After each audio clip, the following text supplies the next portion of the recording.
저는 본문의 말씀을 통해서 내 목의 줄을 스스로 풀어라 하는 제목으로 말씀을 나누려고 합니다. 추석 명절 한가히 잘 보내시고 왔으리라고 생각이 됩니다. 예전에는 그 한가히 하면은 떠오르는 말이 더도 덜도 말고 한가히 같아라 이런 말이었는데 요즘 그 말이 약간 변했다 그럽니다. 더도 덜도 말고 덜 먹어라, 이게 요즘 한가히 말이랍니다. 한가히 잘 보내시고 증후군이 없기를 바랍니다. 오늘 본문의 말씀에는 이스라엘 백성들이 70년 포로 생활에서 돌아왔습니다. 그 포로 생활에서 돌아왔으면 얼마나 기쁘고 즐겁겠습니까? 그러나 돌아오고 난 다음에 그들의 삶이라는 것은 소망도 없어지고 여전히 그들은 핍박과 어려움과 괴로운 생활과 비전도 없고 꿈도 없는 그러한 삶을 살아가고 있었습니다.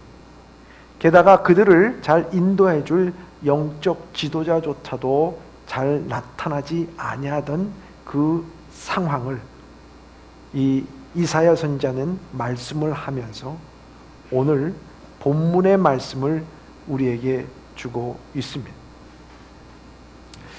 그래서 오늘 본문의 말씀을 통해서 그들이 바벨론에서 포로에서 돌아왔지만은 여전히 그런 모습을 바라보면서 한탄하고 있는 모습을 바라봅니다. 이스라엘 백성들이 이 바벨론 포로에서 돌아올 때에 얼마나 기뻤습니까? 그래서 꿈꾸는 듯 했다 그랬어요. 꿈꾸는 듯 했다. 그래서 시편 126편 1절에 보면 이렇게 시인이 고백합니다. 시작. 여호와께서 시온의 포로를 돌려보내실 때에 우리는 꿈꾸는 것 같았도다. 아멘. 아멘. 여러분, 이스라엘 백성들이 바벨론에 멸망을 당하고요 70년 동안 포로 생활을 했어요. 여러분, 30년 포로 생활하는 것도 참 비참한 건데 70년 동안 나라 없는 생활을 했다고요. 이스라엘 백성들이 이 바벨론에 의해 가지고 605년 주전 605년에 망해서 거의 19년 동안 3차례의 바벨론의 공격을 받습니다. 그러니까 평균적으로 보면 6년에 한 번씩 침공을 해가지고 완전히 초토화시켜버리고 그 이스라엘에서 귀족과 왕족과 모든 부유한 사람들과 백성들을 갖다가 노예로 끌고 왔어요. 그러니 얼마나 그들이 노예의 삶을 살고 나라 없는 서러움으로 살아갈 때 얼마나 힘들고 어렵겠습니까? 때로는 하만 같은 사람이 나타나가지고 이스라엘 백성들을 전멸시키려고 하는 계획을 세우기도 하고요. 그러니 얼마나 공포와 두려움에 떨었겠습니까? 그런데 그들이 정말 그 바벨론 포로에서 어느 한순간 돌아온 거예요, 여러분. 왜냐? 바벨론 나라가 메대와 바사라고 하는 페르시아에 의해서 망하게 됩니다.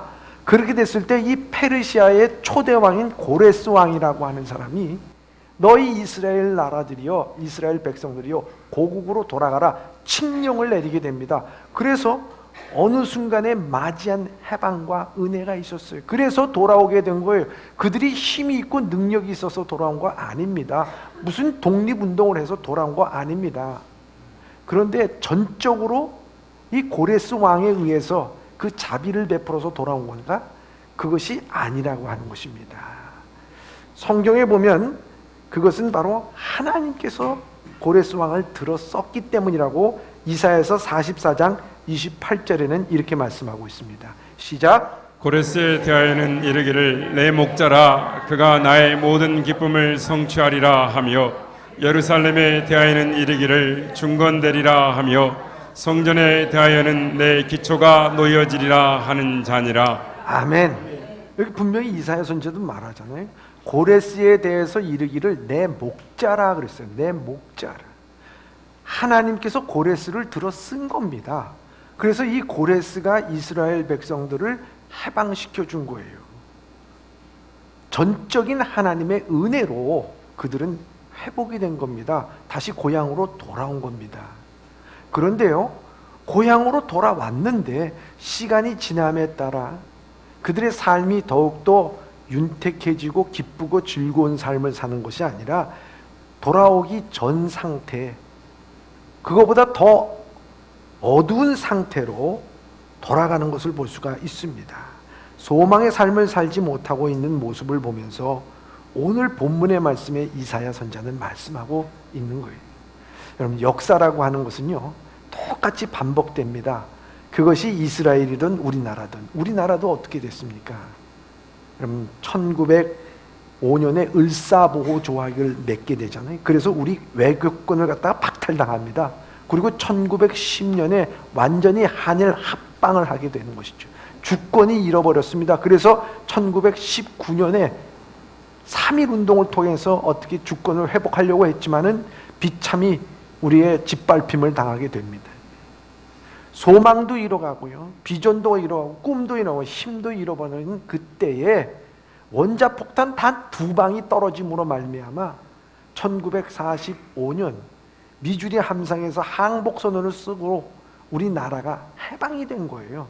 여러분, 우리나라 해방이 된 것은 물론 광복군과 여러 사람들의 어떤 노력이 있었지만요, 그거 갖고는 되지 않았어요. 일본이 항복한 것은요, 전적인 우리의 힘이 아니라 하나님의 은혜로 된 겁니다. 여러분, 이 하나님의 은혜로 되어서 우리가 해방이 됐는데요, 그러면 이 자유와 해방을 우리가 가질 수 있는, 그리고 누릴 수 있는 준비됐었느냐 하는 것입니다. 여러분, 준비되지 못했다고 하는 거예요. 그 해방의 의미를 절실히 깨닫지 못하고 준비되지 못하여서 이념이라고 하는 틀이 들어오게 됐습니다. 이념. 그래서 공산주의 이념이 들어와서 남북이 갈라지고요, 6.25라고 하는 동족 상전의 비극을 통해 가지고 지금도 이 나라가 반쪽이 됐어요. 그런데 이 대한민국, 이 남한, 이 대한민국은 그동안 어떻게 했습니까? 정말 열심히 살지 않았습니까? 그래서 경제적으로 가난에 벗어나기 위해서 애쓰고 수고하고, 무엇보다도 하나님께서 이 민족을 사랑하여 주셔서 복음화가 이루어지게 되고 기도하게 되는 가운데서요, 이 나라가 지금에 와서는요, 이 반쪽인 이 나라가 무역량으로 보면은 세계 10대 안에 드는 나라가 됐어요. 엄청난 효과입니다. 채권국에서요, 채무국에서 채권국으로 바뀐 나라는 유일하게 2차 세계대전 후 우리나라밖에 없어요. 그리고 선교사가 들어오던 나라에서 이제 선교사를 파송하는 나라. 그런데 기독교 인구에 비례해서는요, 우리나라가 선교사 파송이 제1위인 나라가 된 겁니다. 얼마나 귀한 일입니까, 여러분? 수치상으로 보면요, 우리나라처럼 발전한 것에 대해서 참 얼마나 기쁘고 즐거운지 몰라요. 그런데 여전히 이 땅이 어떻게 됐습니까? 이념의 틀에 갇혀 있고 서로 갈등하고 찢어지고 싸우고, 그래서 젊은이들은 헬 조선이라고 말하고 한국을 떠나려고 하는 그런 어려움이 이 나라에 계속해서 진행되고 있는 것을 볼 수가 있습니다. 또 이 나라가 남북이 대치되지 않았습니까? 그 가운데서 온전한 통일국가를 이루지 못하고 있는 것입니다. 어쩌면 이스라엘 나라가 바벨론 포로에서 돌아왔지만, 그들이 육신적인 해방은 맛을 봤지만, 그러나 여전히 절망하고 위로받지 못하고 방향을 잃어버린 상태 속에서 살고 있는 그들을 향하여서 오늘 참 중요한 이사야 선지자는 시대를 넘어서서 오늘 우리에게도 해주시는 말씀입니다. 2절의 말씀입니다. 시작. 너는 티끌을 털어버릴지어다. 예루살렘이여 일어나 앉을지어다. 사로잡힌 딸 시온이여 내 목에 줄을 스스로 풀지어다. 아멘. 저는 2절의 말씀 가운데서 밑줄 그은 것이 사로잡힌 딸 시온이여 내 목에 줄을 스스로 풀지어다, 이 말씀. 이사야 선지자가 우리에게 하신 말씀이 뭔 줄 아십니까? 내 목줄을, 우리 이 목줄이라는 것이 뭐겠습니까? 자유하지 못하고 얽매여 있는 것이 이 목줄이잖아요. 근데 이 목줄을 어떻게 하라고요? 어떻게 풀라고요? 스스로 풀라 그랬어요. 스스로 풀라. 아니, 우리에게 자유를 주신 것은 전적인 하나님의 은혜였습니다. 전적인 하나님의 해방이었습니다. 그런데 어떻게 우리에게 스스로 목줄을 풀라고 하는 말씀인지, 그 의미가 무엇인가 하는 것입니다. 여기 이사야 선지자가 이 말씀을 하는 것은 다른 것이 아닙니다. 하나님은 이스라엘 백성들에게 바벨론 포로에서부터 해방을 주셨어요. 자유함을 주셨어요. 이건 전적인 하나님의 은혜입니다. 하나님께서 고레스 왕을 들어서 쓴 결과입니다. 여러분, 그렇다고 하면 이제 그 목줄과 같이 얽매였던 그 모습 가운데서 해방을 주고 은혜를 주었다면, 이제는 자유스럽게 해방당한 자로 은혜를 받은 자답게 이제는 죄악의 습관과 사상과 절망과 부정과 염려와 걱정과 현실과 이 모든 목줄을 갖다가 던져버리고 이것을 풀어 헤쳐야 되는 것은 바로 너희들의 몫이라는 거예요. 우리들의 몫이라는 거예요, 여러분. 그것을 말씀하고 있어요. 하나님께서 이 땅에 축복하여 주셔서 이토록 경제적인 부흥을 일으켜 주시고 하나님의 은혜를 주시고 자유를 주셨다고 하면은 그 자유에 대해서 오늘 우리를 목주는 이념이라든지 부정이라든지 염려라든지 걱정이라든지 현실의 문제라든지 우리가 갖고 있는, 우리를 목조이고 있는 목줄을 우리가 스스로 풀어야 되는 것은 우리의 몫이라고 하는 것을 말씀하고 있다는 거예요. 노예 해방시켜줬어요. 자유함을 줬어요. 그런데도 여전히 주인의 눈치를 보고 시키는 일만 하게 되고 아무것도 안 한다 그러면 주인은 항상 그 목줄을 잡고 있는 거나 다름 아니겠습니까? 이스라엘 백성들이 애굽에서 나왔어요. 광야에서 살면서 그들에게 있어서는 가나안 땅, 약속의 땅으로 들어갔어요. 약속의 땅에 들어갔음에도 불구하고 여전히 애굽에서 있었던 삶, 사고, 식민지 사고, 부정적인 생각, 염려와 걱정, 계속해서 그 목줄을 붙잡고 있다면, 그걸 쓰고 있다고 하면 사단은 어떻게 하겠습니까? 여러분, 그거 푸는 것은요, 이제 여러분들의 몫이라는 거예요. 내 몫이라는 거예요. 그래서 스스로 풀라고 하는 거예요. 박진식이라고 하는 시인이 있습니다. 이분이 쓴 책 가운데 절망은 희망의 다른 이름이다 라고 하는 그 책이 있습니다. 절망은 희망의 다른 이름이다. 그분이 7살 때에 희귀병이 걸렸어요. 그 병 이름도 참 길어요. 부갑상선 기능 항진증에 의한 각피석회화증, 이게 그 변명입니다.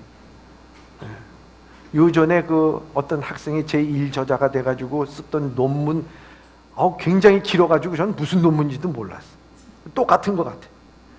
근데 그 몸에 이런 병은요, 그 몸에 칼슘이 과다 분비되는 거예요. 과다.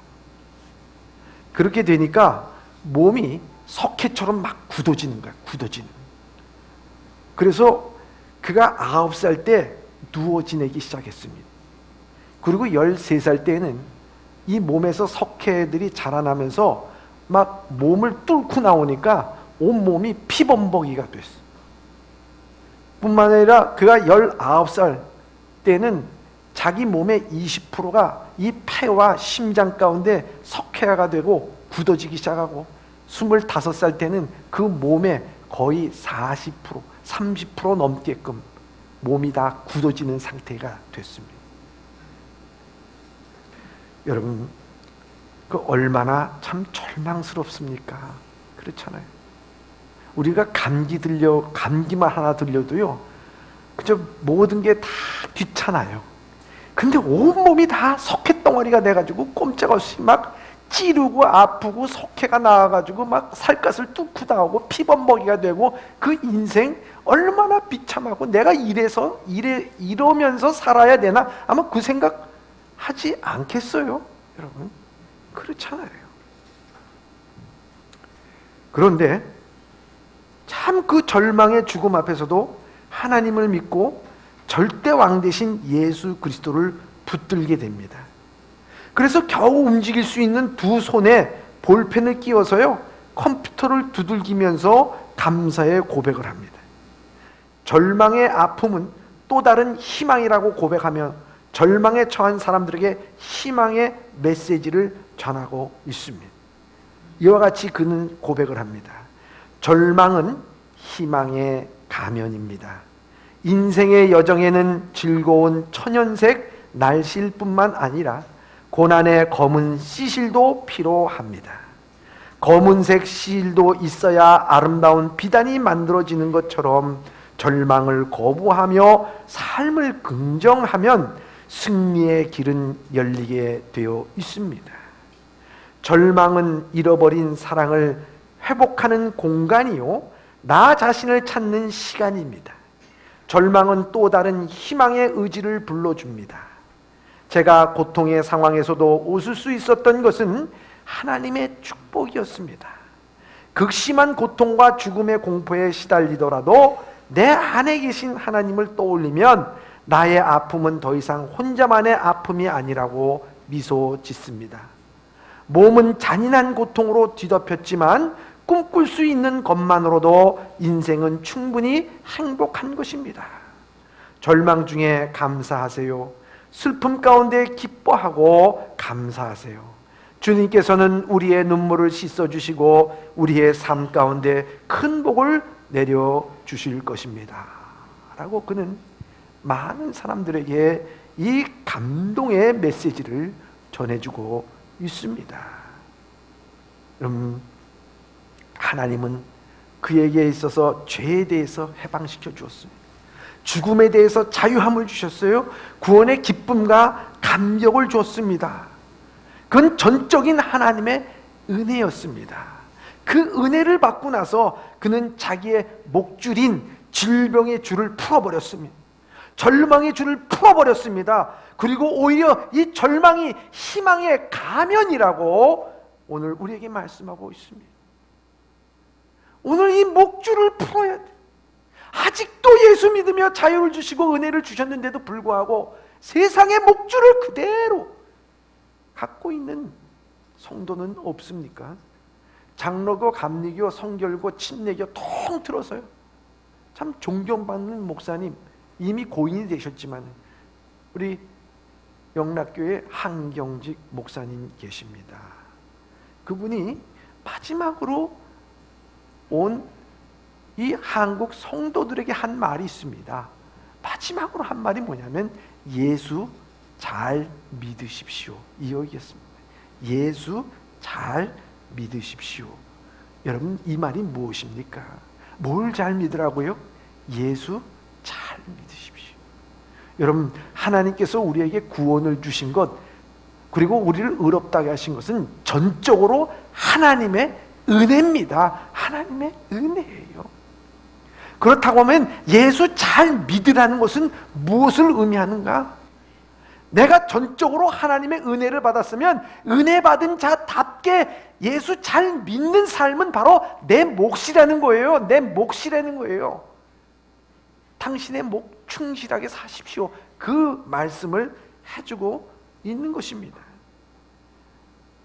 여전히 우리 목에는 현실이라는 목줄이, 물질이라는 목줄이, 이념이라는 목줄이, 자존심이라는 목줄이, 상처라는 목줄이, 과거라는 목줄이, 여러분 염려와 불안이라고 하는 목줄이, 여러분 그것을 풀지 않고 그 목줄에 의해서 그냥 있을 때 어떻게 됩니까? 사단은 기회 있을 때마다 우리에게 있어서 틈타서 그 목줄을 잡고 흔들어댈 거 아닙니까? 그러면 그 목줄에 끌려다녀서 우리는 이 사단의 놀이개가 되고 휘둘림을 당하고 있지 않는가 하는 것입니다. 그래서 오늘 이사야 선지자는 그 이스라엘 백성들에게 얘기하기를, 너희가 바벨론에서 자유함을 얻고 이 해방을 받은 것은 전적인 하나님의 은혜면 너희가 그 은혜를 받고 너희가 그 노예의 근성에서, 부정적인 마음에서 안 된다고 좌절하고 소망 잃고 비전이 없다고 하는 너희 스스로의 목줄을 풀어버리라는 거예요. 목줄을 풀어버리는 거예요. 우리 목줄 풀어버려요. 그렇게 됐을 때 어떻게 목줄을 푸는가? 그것을 오늘 이사야 선지자는 오늘 우리에게 말씀해 주고 있는 거예요. 첫째입니다. 첫째, 목줄을 스스로 푸는 것은 내가 힘을 내어야 하는 신앙입니다. 아멘. 목줄을 스스로 푸는 것은 내가 힘을 내야 되는 내 신앙이라는 거예요. 예? 내가 힘을 내야 돼요. 남편 힘을 내는 게 아니에요. 아내가 힘을 내는 게 아니에요. 여러분, 내가 힘을 내야 돼요. 뭐 교회 목사님이 힘을 내는 게 아니에요. 여러분들이 힘을 내야 돼요.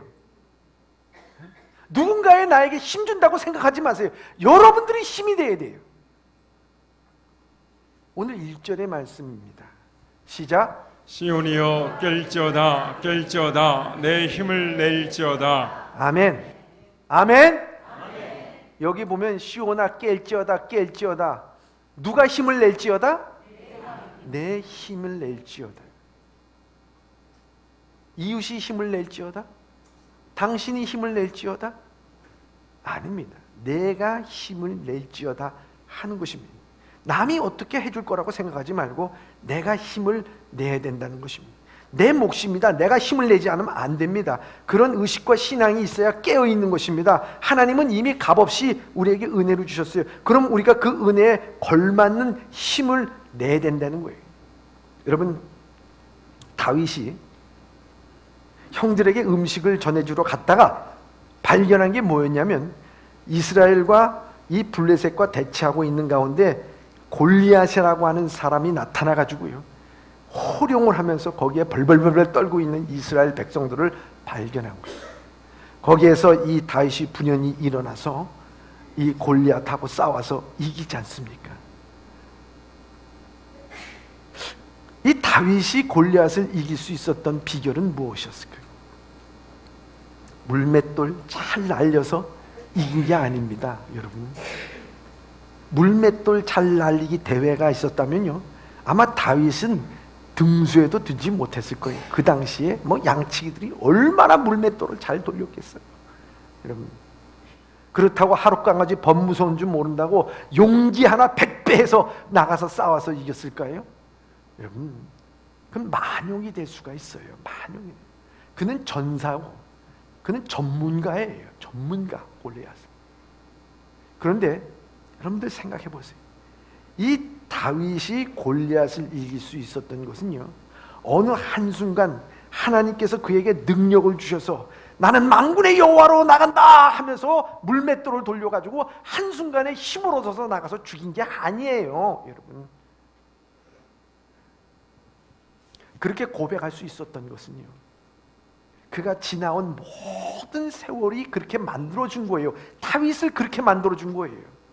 여러분, 다윗이 어려서부터 양치기를 하지 않습니까? 근데 그 양치기 세월 속에서 양떼를 지키기 위해서 때로는 사자하고 싸워야 되고요, 때로는 곰하고도 싸워야 되고요, 때로는 도적대하고도 싸워야 되고요, 외로움하고도 싸워야 되고요, 두려움 앞에서도 싸웠어야 돼요, 여러분. 그래서 내가 사망의 음침한 골짜기를 지날지라도, 그는 그렇게 고백하고 있잖아요. 근데 여러분, 사자하고 싸울 때, 곰하고 싸울 때, 도둑대하고 싸울 때, 외로움하고 싸울 때, 두려움하고 싸울 때, 여러분 왜 힘들지 않겠어요? 왜 좌절하지 않겠어요? 왜 낙심하지 않겠어요?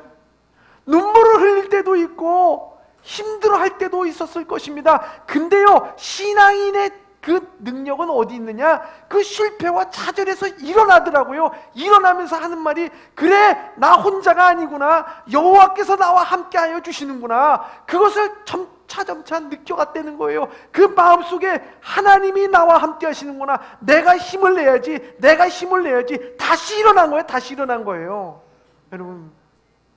이스라엘 백성 골리앗 앞에서 벌벌벌 떨고 있습니다. 누군가가 해주겠지, 누군가가 해주겠지. 아니요, 내가 힘을 내야지. 내가. 다윗이 그래서 나간 거예요. 그게 하루순간에 이루어진 게 아니고 지난 세월 동안 사망의 음침한 골짜기를 지날 때라도 나를 해가 두려워하지 않는 것은 여호와의 막대기와 지팡이가 나를 안위하시나이다. 그 고백이 있었기에, 다시 일어난 거예요. 다시 일어난 거예요, 여러분. 네? 신앙은 그런 거예요, 여러분. 여러분들의 신앙, 여러분들이 힘을 내야 가정이 일어나고, 여러분들이 힘을 내야 교회가 일어나고, 여러분들이 힘을 내야 나라와 민족이 사는 거예요. 여러분, 그것을 위해서는요, 한순간에 된 게 아니에요. 수많은 좌절과 낙심하는 일들이 밀려오지만, 그래서 거기에서 넘어지다가도 다시 일어나며, 거기에 분명한 것은 나 혼자가 아니구나, 여호와께서 나와 함께 하시는구나, 함께 하시는구나, 그것에 대한 확신과 확신이 더 들어갈 때마다 내가 힘을 내야 될 것 아니냐, 너희들이 힘을 내야 될 것 아니냐. 바벨론 포로에서 돌아온 이스라엘 백성들, 그 하나님의 은혜 가운데 수많은 좌절과 역경을 겪었지만 하나님이 너와 함께 하시지 않느냐, 내가 힘을 내야 되지 않겠냐. 여러분, 얼마나 귀한, 내가 힘을 내야 된다는 것, 그 얼마나 중요한 일인지 모르면, 여러분, 그래서요, 이 다윗은 시편 18편 1절에 이렇게 고백하잖아요. 시작. 나의 힘이신 여호와여, 내가 주를 사랑하나이다. 아멘. 나의 힘이신 여호와여, 내가 주를 사랑하나이다. 여러분, 내가 나의 힘이신 여호와여, 그러면 여러분들 뒷말을 좀 해주시기 바랍니다. 나의 힘이신 여호와여, 나의 힘이신 여호와여. 여러분, 이게요, 몸에 밴 거예요. 몸에 밴 거예요. 유명한 그 유행가 가사 가운데 이런 가사가 있지 않습니까? 마지막에 그 가사가 멘트로 그냥 나와요. 내가 너무 힘들고 지칠 때 누가 나를 위로해 주지? 노래 제목이 뭡니까? 누가 위로해 줍니까? 누가 위로해 줘요? 여러분, 그 가사 제목을 보면 이렇게 돼 있어요. 여러분, 인생길 괴로울 때, 서러워서 눈물이 날 때, 인생의 어두운 밤 험한 길을 걸을 때 힘을 낼 수 있는 것, 누군가 함께하는 것을 거듭거듭 느끼고 확신하기에, 이 유행가 가사지만은요, 그렇게 돼 있어요. 내 눈물이 되어주고, 내가 너와 동행해주고, 어두울 때, 캄캄할 때 내가 너와 함께한다는 얘기를 하게 됩니다. 여러분, 어두울 때, 힘들 때, 좌절할 때마다 느끼는 게 뭐예요? 누군가 나와 함께한다는 것을 분명히 깨닫는 거 아니겠습니까? 하나님이 나와 함께한다는 것을 분명히 깨닫는 거 아니겠습니까? 그때 내가 힘이 나는 거예요. 하나님께서 바벨론 포로에서 돌아올 때까지 함께 하신다. 앞으로도 함께 하신 하나님, 이제 내가 힘을 내, 깰지어다 내 힘을 낼지어다. 여러분, 오늘도 우리가 이 모든 것에서 동행하시는 하나님을 알며 바닥에 주저앉을 수가 없습니다. 내가 힘을 내야 됩니다. 내가 힘을 낼 때 우리의 목줄, 우리에 있는 가난과 염려와 불안과 현실과 물질에 대한 목줄이 나를 붙잡고서 나를 이리저리로 때가 있을 때마다 일로와 절로와 하고 나를 노예 삼을 때마다 나는 하나님이 나와 함께 하신다. 내가 힘을 내고 나갈 때 여기에 자유함이 있고 기쁨이 있게 될 줄 믿습니다. 여러분, 인생에서요, 제일 슬픈 세 가지가 있는데 그게 뭔 줄 아십니까? 인생에서 제일 가장 슬프게 하는 세 가지, 한번 읽어보겠습니다. 시작. 할 수 있었는데, 해야 했는데, 해야만 했는데. 여러분, 제발 이런 말이 여러분들의 입에서 나오지 않기를 바랍니다. 뭘 하면서, 야, 그때 할 수 있었는데, 해야만 했는데, 해야 했는데, 해야만 했는데. 여러분, 기회는요, 우리에게 늘 오는 것 아닙니다. 여러분, 그런데도 불구하고 그저 우리는 목줄에 불안과 염려와 불평과 원망에 대한 목줄에 잡혀 있어서 그것 때문에 뭉쳐 있어 하지를 못해. 여러분, 깨닫는 것, 저는요, 가장 깨달으면서 행복한 세 가지 말은 이런 거라고 생각합니다. 시작. 할 수 있다. 하면 된다. 해보자. 다시 한번. 할 수 있다. 하면 된다.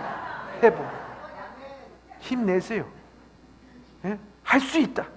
하면 된다. 해보자. 해보세요. 되나 안 되나? 난 100% 개런티합니다. 믿음 안에서 이 모든 일들이 이루어질 줄 믿습니다. 여러분, 두 번째입니다.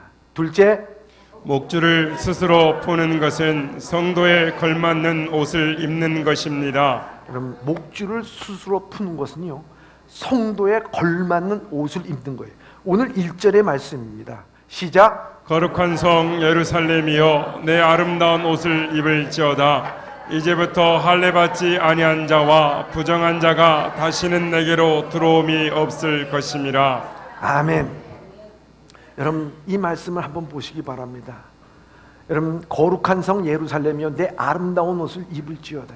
여러분, 아름다운 옷을 입으라고 말씀하시는 것은 무슨 말씀이냐면, 내가 거룩한 성 예루살렘의 아름다운 옷을 입지를 않고 걸레와 누더기 같은 옷을 입었다는 말도 되지만요, 너희가 거룩한 성 예루살렘답게 걸맞는 옷을 입고 있지 않다. 내가 어울리는 옷을 입지 않고 있는 거야. 그거 벗어버리고 아름다운 옷을 입으라는 거예요. 여러분, 아름다운 옷이라는 게 뭔가요? 금과 은으로 자색으로 모든 수를 낸 아름다운 옷을 의미할 거예요? 아닙니다. 여기 앞에 나와 있듯이 거룩한 성 예루살렘이라고 말씀하고 있습니다. 성도들이 입어야 될 옷이 거룩한 옷이라는 거예요. 거룩한 옷. 여러분, 이렇게 됐을 때요, 할례받지 아니하는 자와 부정한 자가 다시 내게로 들어옴이 없을 것임이라, 이렇게 말씀하고 있습니다. 할례받지 않는 자, 부정한 자가 바로 바벨론이고 이방 나라고 우상 섬기는 나라가 침입해 오지 않는다는 거예요. 여러분, 이스라엘 백성들이 그 목줄을 풀어버리는 것에 대해서 말씀할 때, 여러분, 돌아와서 제일 먼저 해야 될 게 뭡니까? 우리가 다시는 이런 모든 외구의 세력에서부터 우리는 힘을 길러야 됩니다. 다시 침입이 오지 않도록 우리가 군비를 쌓고 성을 쌓고 그리고 군대를 일으키고, 그게 중요한 게 아니에요. 여러분, 바벨론이 쳐들어왔을 때 이스라엘에 성이 없었습니까? 군대가 없었습니까? 무기가 없었습니까? 다 있었어요. 하나님이 치신 거예요. 여러분, 중요한 게 뭐냐? 왜 그랬어요? 거룩함을 잃어버렸기 때문에. 하나님의 백성으로서 거룩함을 잃어버렸기 때문에, 그 정체성을 잃어버렸기 때문에 그들은 망한 거예요. 여러분, 마찬가지입니다. 오늘 우리는 거룩한 옷을 입어야 돼요. 그리스도인답게 걸맞는 옷을 입어야 돼요. 여러분, 그것을 입지 않는다고 하면요, 우리는 여전히 목줄을 재고 있는 것과 똑같은 것입니다. 여러분, 옷이라고 하는 것은 겉으로 보이는 것만이 옷이 아닙니다. 이 옷을 입는다는 것은 무엇을 의미하는 것인가? 우리의 생각이 바뀌고 삶이 바뀌고요, 태도가 바뀌고요, 모든 것이 바뀌는 거예요. 여러분, 군인이 제복을 입으면요, 군인답게 행동해야 되는 거예요. 여러분, 그렇잖아요. 그래서 예배소에 보면요, 우리가 벗어야 될 옷과 입어야 될 옷에 대해서 우리에게 말씀해주고 있습니다. 그 입어야 될 것과 벗어야 될 옷이 무엇이냐? 예배소서 4장 22절부터 24절의 말씀입니다. 시작. 너희는 유혹의 욕심을 따라 썩어져가는 구습을 따르는 옛사람을 벗어버리고 오직 너희의 심령이 새롭게 되어 하나님을 따라 의와 진리의 거룩함으로 지으심을 받은 새 사람을 입으라. 아멘. 여러분, 우리가 벗어버려야 될 옷은요, 욕심의 유혹의 욕심을 따라 썩어져가는 구습을 따르는 옛사람을 벗어버리라고 그랬어요. 그리고 우리가 입어야 될 것은요, 심령이 새롭게 되어 하나님을 따라 의와 진리의 거룩함으로 지으심을 받은 새 사람을 입으라는 거예요.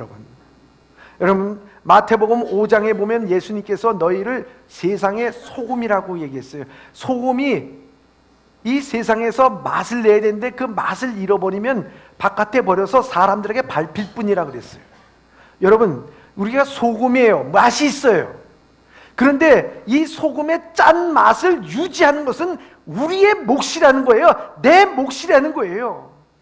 근데 이 거룩한 짠 맛을 잃어버려, 세상에서 그리스도인의 맛을 잃어버려, 내 삶에 있어서 그리스도인 믿음의 맛을 잃어버려. 그러면 뭐가 되겠습니까? 세상에서 밟힐 뿐이라는 거예요. 맛을 잃어버린 사람의 모습을 보면요, 여전히 그 목줄을 풀지를 못했어요.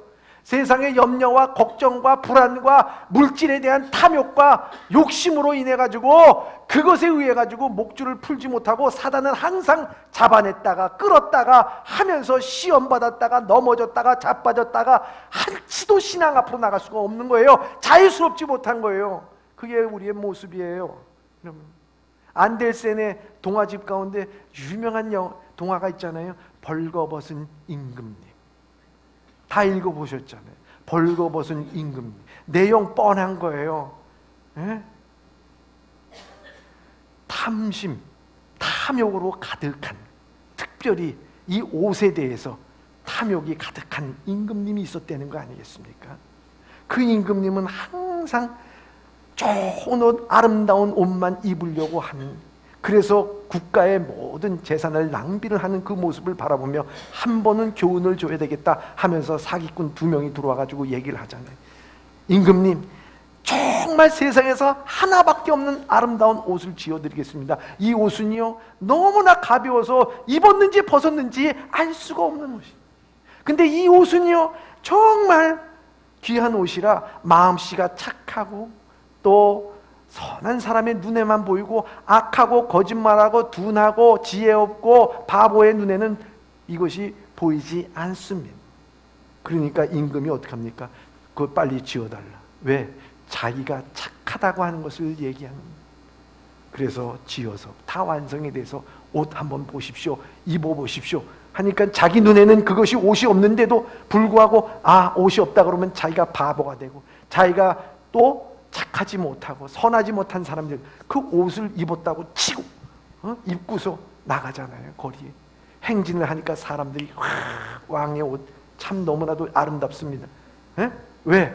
그거 옷이 없다고 얘기하면 어떻게 됩니까? 자기가 바보 되고 또 선하지 못한 사람이 될까봐. 여러분, 그런데 가다 보니까 어린아이가 막 소리를 내고 깔깔깔깔대고 임금님 빨가벗었다. 여러분, 그게 온 백성을 다 깨운 거예요. 확 깨운 거예요.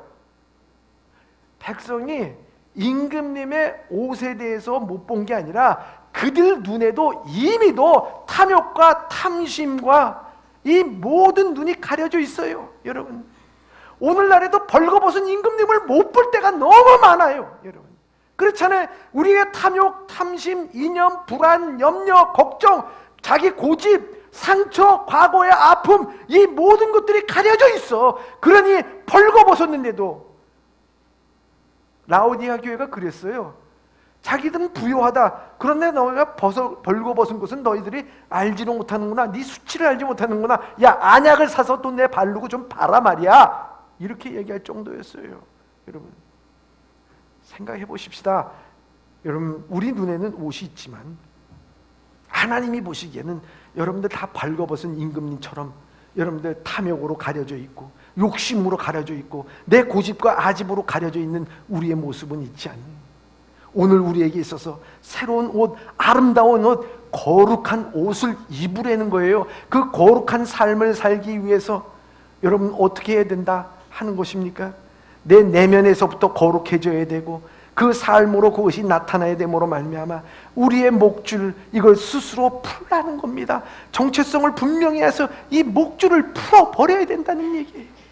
여러분, 오늘 그렇기 때문에 그리스도의 옷을 입으라고 우리에게 말씀하는 것 아니겠습니까? 네?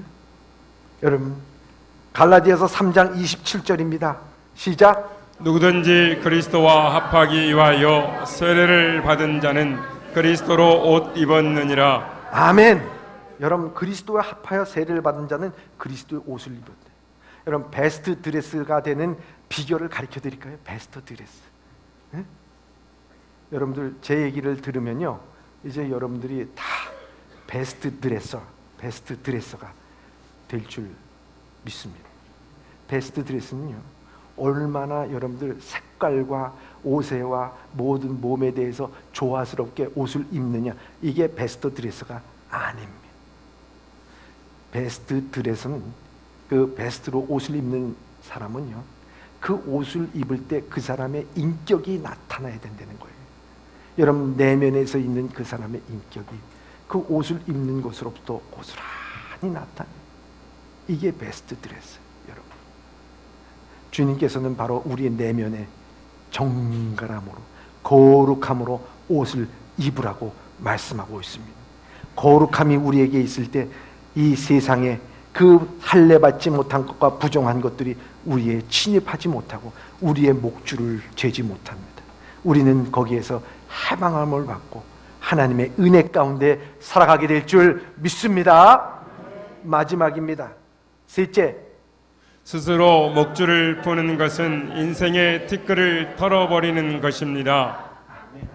2절의 말씀입니다. 시작. 너는 티끌을 털어버릴지어다. 예루살렘이여 일어나 앉을지어다. 사로잡힌 딸 시온이여 내 목의 줄을 스스로 풀지어다. 아멘.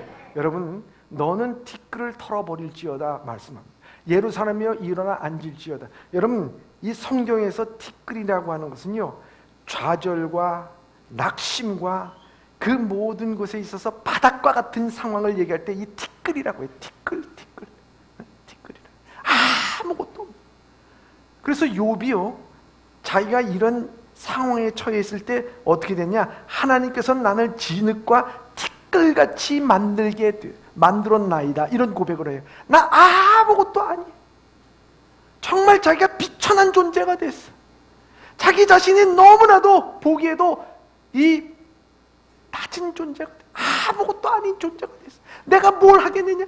그 인간에게, 그런 사람에게는요, 아무것도 할 수가 없어요. 정말 식물보다도 더 못한 그런 존재가 돼버리고 만 거예요. 이스라엘 백성들, 티끌과 같은 존재, 그 잭 가운데 하나님 앞에 나와 있을 때 그들은 뭐라고 얘기합니까? 이제 그 앉아있는 곳에서 일어나서 하나님의 자녀의 보좌에 앉으라는 거예요. 보좌에 앉으라는 거예요. 여러분, 욥이 여러분도 어떡합니까? 그런 진흙과 티끌과 같은 존재라고 주님 앞에 고백을 하게 됩니다. 그때 하나님께서 그에게 물어봅니다. 이 욥기 42장에 보면요, 맨 처음에 궁창을 만들었을 때, 뭐를 만들었을 때 쭉 물어봅니다. 그랬을 때 한마디도 대답을 못합니다. 그러면서 주님께서는 마지막에 이렇게 얘기합니다.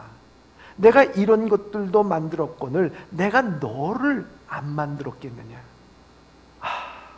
그때 마음에 가득한 것이, 난 티끌과 같은 존재라고 생각하고, 난 아무것도 아니고, 난 비천한 존재고, 야, 나는 다 망했다고 생각했던 난데, 하나님께서 이 온 우주와 만물 창조를 다 하시고 바로 그 모든 것과 같이 너를 만들었다라고 생각할 때 그 마음속에서요, 다시 한번 회복이 됩니다. 기쁨이 차오릅니다. 즐거움이 차오릅니다. 그러면서 거기서 회개를 하게 됩니다. 여러분, 여전히 그는 악창이 나가지고 긁고 있는 상황이에요. 아내도 떠난 상태 속에서 있어요. 자식들도 다 죽고 재산도 다 회복되지 못한 상태에 있음에도 불구하고, 그가 하나님의 자녀로서 이와 같이 창조함을 받았구나 하는 그 마음이 들어오자마자 그는 하나님 앞에 회개하나이다.